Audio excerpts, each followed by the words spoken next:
Hello दोस्तों, world map की class में आप सभी का स्वागत एक बार फिर से है।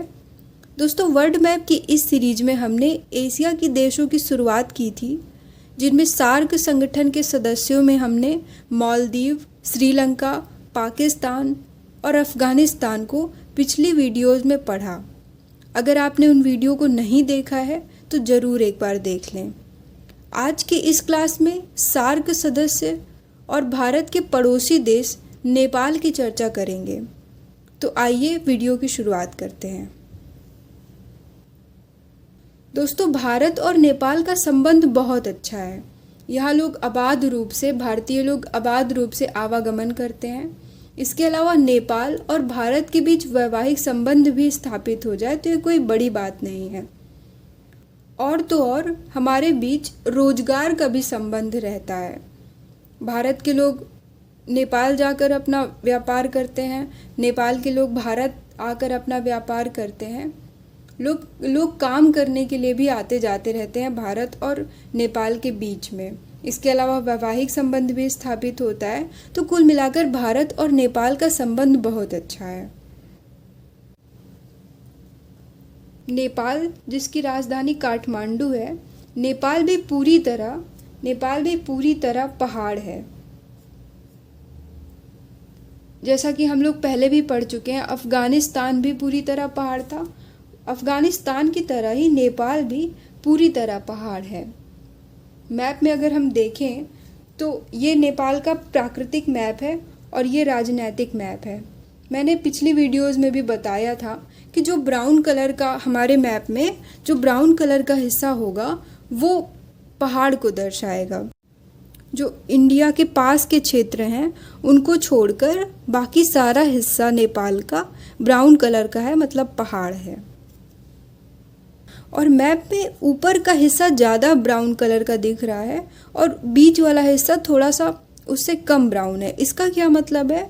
तो इसका मतलब है कि जो ऊपर का हिस्सा है वो नीचे वाले हिस्से की तुलना में थोड़ा ज़्यादा पहाड़ी क्षेत्र है। यहाँ के पहाड़ थोड़े ज़्यादा घने हैं, यहाँ पे पहाड़ थोड़े ज़्यादा ऊंचे हैं इन क्षेत्रों की तुलना में।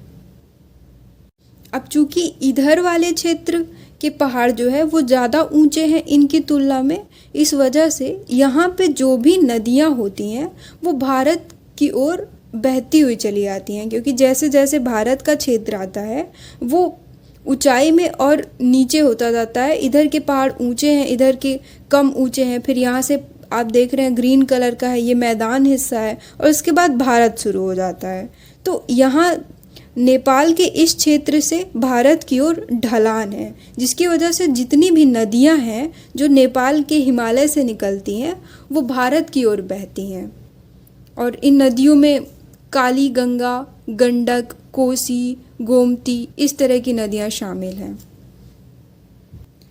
अब चूँकि भारत ढलान पर स्थित है और नेपाल ऊंचाई पर, इसी वजह से नेपाल में कभी भी बाढ़ कभी नहीं आती नेपाल में। और यही जो सिचुएशन बनती है, भारत का ढलान में होना और नेपाल का ऊंचाई पर होना, ये भारत के अंदर बाढ़ की स्थिति उत्पन्न कर देती है।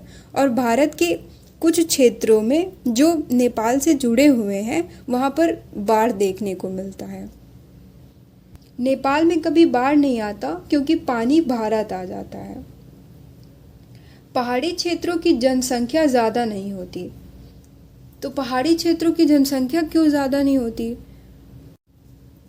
पर्वतीय क्षेत्रों में कई प्रकार की समस्याएं होती हैं मानव के रहने से संबंधित। इसी वजह से पर्वतीय क्षेत्र जितने भी होंगे वहाँ पे अपेक्षाकृत थोड़ी सी कम आबादी ही निवास करेगी। अब चूँकि नेपाल भी पर्वतीय क्षेत्र है, इसलिए नेपाल की भी जनसंख्या अपेक्षाकृत अन्य क्षेत्रों की तुलना में कम है जो मैदानी भाग हैं। और नेपाल तो पर्वत तो है ही, लेकिन पर्वत भी वो हिमालय पर्वत है जो कि बहुत ज़्यादा ठंडा होता है, इसलिए नेपाल की भी जनसंख्या बहुत ज़्यादा नहीं है। नेपाल में ही हिमालय पर्वत है। पशुपतिनाथ मंदिर, जो कि काठमांडू नेपाल में स्थित है। नेपाल की राजधानी काठमांडू है। मैप में अगर आप देखेंगे ये राजनैतिक मैप में, तो नेपाल के बीचों बीच काठमांडू पड़ता है। ये काठमांडू ही नेपाल की राजधानी है। और काठमांडू में एक अति विख्यात मंदिर पशुपतिनाथ का मंदिर है, और ये नेपाल के अंदर बहुत ज़्यादा प्रसिद्ध भी है। यहाँ पे भारत से लोग जाते हैं पर्यटन के लिए, दर्शन के लिए। पशुपतिनाथ मंदिर में पति का अर्थ होता है ध्यान रखने वाला, और नाथ का अर्थ भी होता है ख्याल रखने वाला। तो इस पशुपतिनाथ मंदिर की मान्यता यह है कि यहाँ लोगों का ख्याल रखा जाता है, और इस वजह से ये बहुत ही प्रसिद्ध मंदिर है नेपाल के अंदर। अब बात करते हैं लुम्बिनी की। तो लुम्बिनी भी नेपाल में ही है, और आप मैप में यहाँ पर स्थित है लुम्बिनी, जो कि भारत और नेपाल के बॉर्डर के लगभग बीच में ही उपस्थित है। लुम्बिनी का ऐतिहासिक दृष्टि से और धार्मिक दृष्टिकोण से भी बहुत ज़्यादा महत्व है, क्योंकि यहाँ पर गौतम बुद्ध का जन्म हुआ था। तो गौतम बुद्ध का जन्म कहाँ होता है? लुम्बिनी में। इसके बाद जनकपुरी। जनकपुरी कहाँ उपस्थित है? तो मैप में आप देखेंगे कि जनकपुरी यहाँ है। ये भी भारत से लग के ही है, लगभग नेपाल और भारत के बॉर्डर के बीच में पड़ता है जनकपुरी। जनकपुरी में क्या हुआ था? जनकपुरी में राजा जनक रहते थे। राजा जनक तो आपको पता ही होगा, सीता माता के पिता थे, और सीता माता का पालन पोषण भी इसी जनकपुरी में ही हुआ था, जो कि फ़िलहाल बिहार और नेपाल के बीच के लगभग भाग में है। तो वैसे नेपाल में ही, लेकिन बिहार से लगता हुआ है जनकपुरी। यहीं पर सीता माता का पालन पोषण हुआ था। इसके बाद बात करेंगे विराटनगर की। विराटनगर नेपाल के इस क्षेत्र में उपस्थित है, और नेपाल के लिए ये औद्योगिक दृष्टिकोण से बहुत ज़्यादा इम्पॉर्टेंट नगर है। नेपाल लैंडलॉक देश है। 3 ओर से भारत और 1 ओर से चीन से घिरा हुआ है। जी हाँ, आप देख सकते हैं, वर्ल्ड मैप में आपको दिखाती हूँ। ये नेपाल देश है, जो कि एक लैंडलॉक कंट्री है। लैंडलॉक कंट्री क्या होता है? जब देश की सीमा किसी भी समुद्र से टच नहीं होती है और स्थल से टच होती है, तो वो लैंडलॉक देश होता है। इसके बारे में विस्तार से मैंने आपको वीडियो 1 में बताया था।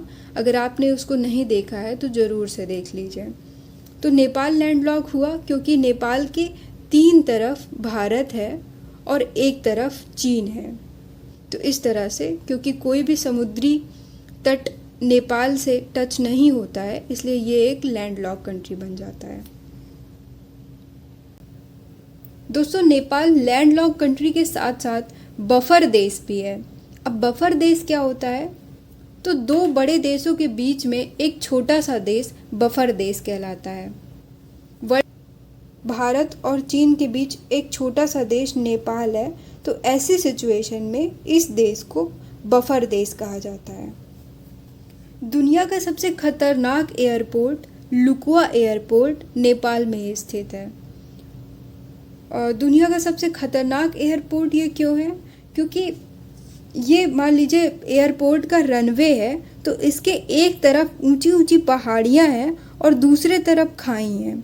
अगर लैंड करते वक्त या फिर उड़ान भरते वक्त ज़रा सा भी इधर उधर हुई तो या तो प्लेन इस खाई में गिर जाएगी और या तो इस पहाड़ से टकरा जाएगी।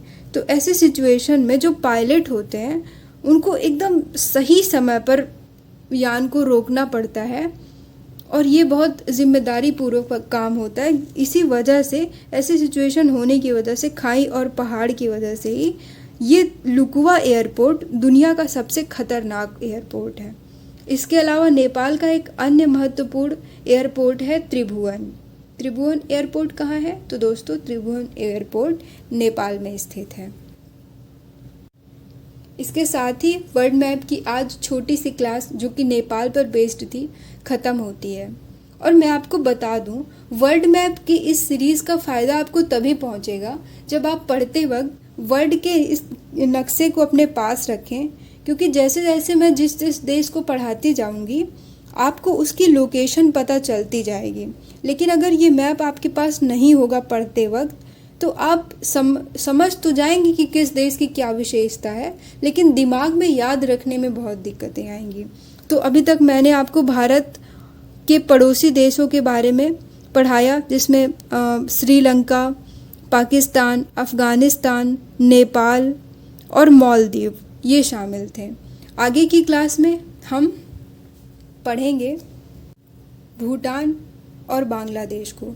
तब तक क्लास में बने रहिए, पढ़ते रहिए। Good bye.